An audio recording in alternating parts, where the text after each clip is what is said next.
Okay, I guess ready to get going again.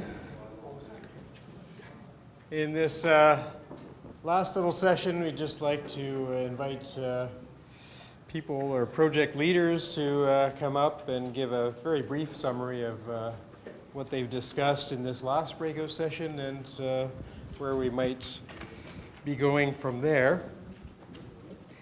So I'll lead off. In this room, we were discussing notes on the whiteboard over there, a solid waste management center of some sort or institute or whatever, and what shape might that take, what might it look like, who might be the stakeholders in that. I think we made a little bit of progress. We essentially began to scope out what we think might be a national center, perhaps as an initial step in the form of a web portal or some mechanism for at least joining people together from this group and others that couldn't make it or have an interest in this area. From the academic side and then also from the industry and government side, a way to access where is the expertise within Canada and who are they and what do they do. And that would seem to be something that could be done relatively quickly in the near term. Not taking much in the way of funding, and so that's possibly the best route to go in terms of keeping up some momentum after today. In the longer term, one can imagine perhaps NCE, network of centers of excellence type of application, or a NSERC strategic network, or various other funding mechanisms. Those take a lot of work and a lot of time to develop, and so that's not going to happen this year or possibly not even next year, but that's perhaps something that we would work towards. But I think in terms of keeping some momentum going, it seems to be a consensus that there is a need for some kind of central collection of information, people, and data, of what form that takes, what type of data remains to be seen.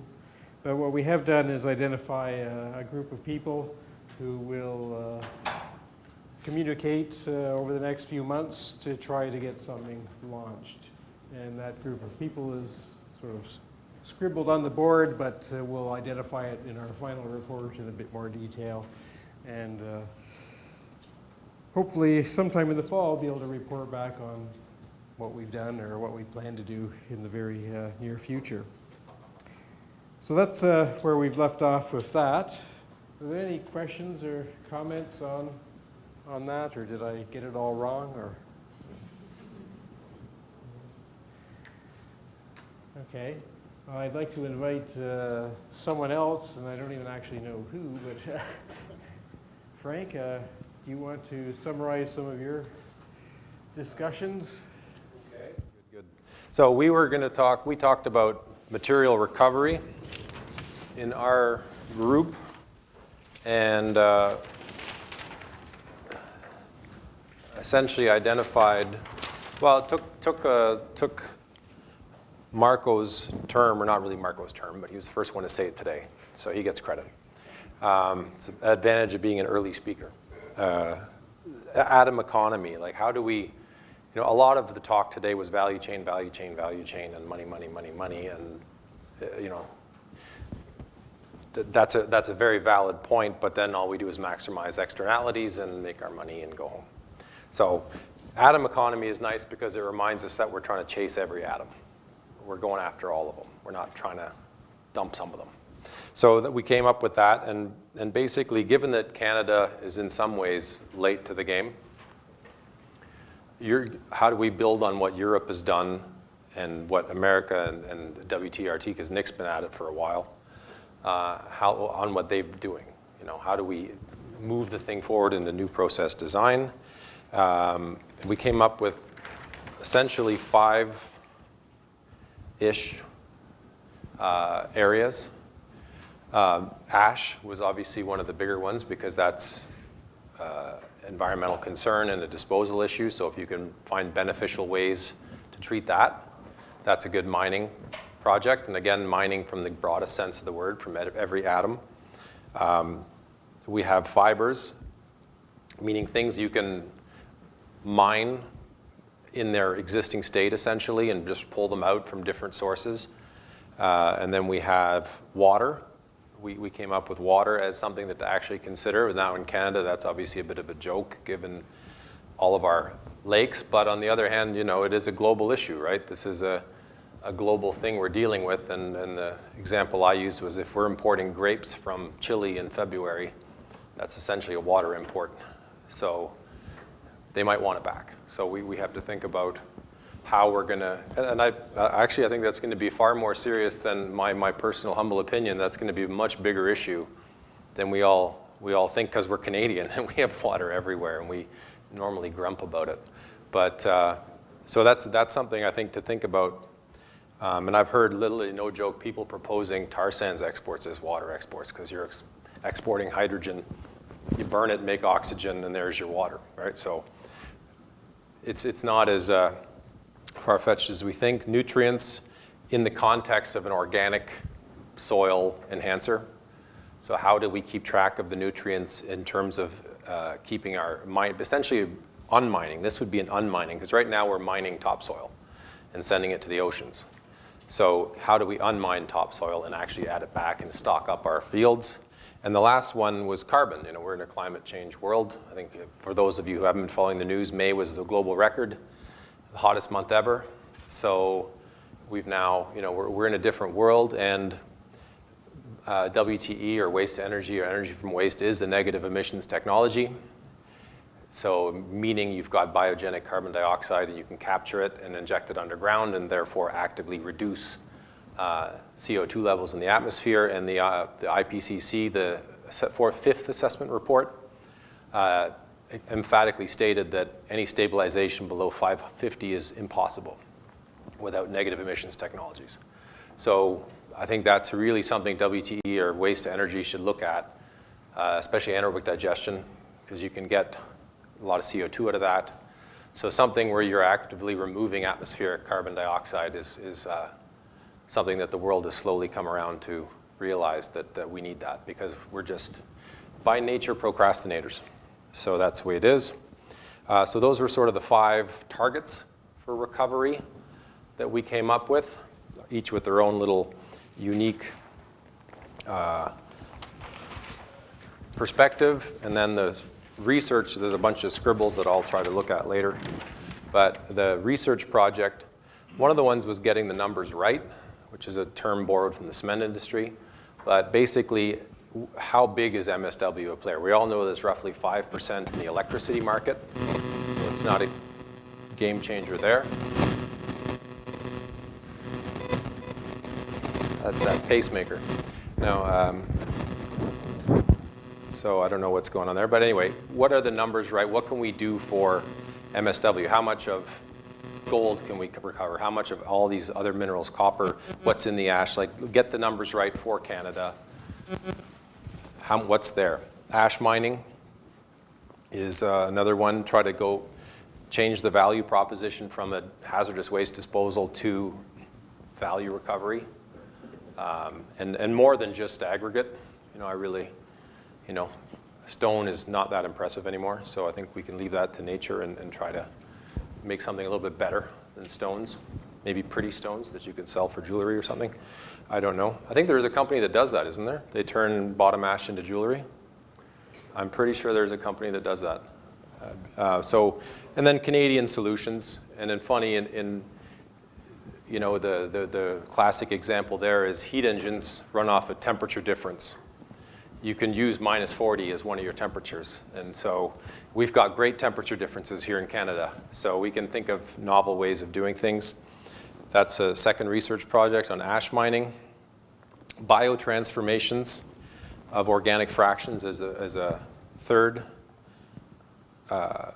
research project. Again, basically combination of replacing lost topsoil and enhancing agriculture and negative emissions as a possible way to look at organic waste. And you can think of negative emissions too in terms of fuel sources and stuff, right? For those who aren't familiar, there's a company in Iceland called Carbon Recycling, and they've got great admin, and they basically take volcanic CO2 and you know, it's Iceland, so you have free electricity, free water, and free CO2. So they make methanol, call it Vulcanol, and put it in gas tanks. And so in Alberta, that makes no sense, but Ontario and Quebec, where you got lots of nuclear and hydro, that makes a bit more sense. And that goes to the last point, and the brief conversation I had with the Ontario Power Authority representative, who I think is gone, looks like it. You know, as a 5% solution, we're not going to affect the electricity grid all that much. But maybe in combination with the negative emissions, we can change the way we operate, not the burner, but change the way we produce products and consume products, meaning electricity and whatnot, so that we can act as some sort of stabilizer to the grid. So especially if you have high purification of ash, you know, if you want to electrolyze at night or something like that to try to give you reducing gases, something like that. So those are the four main, well, I should say three in mine. Nobody supported me in the last one, but been married for a decade, so I'm used to that. Oh, good thing she didn't hear that one. But so that was in the, that's recorded, isn't it? Boy, that was dumb.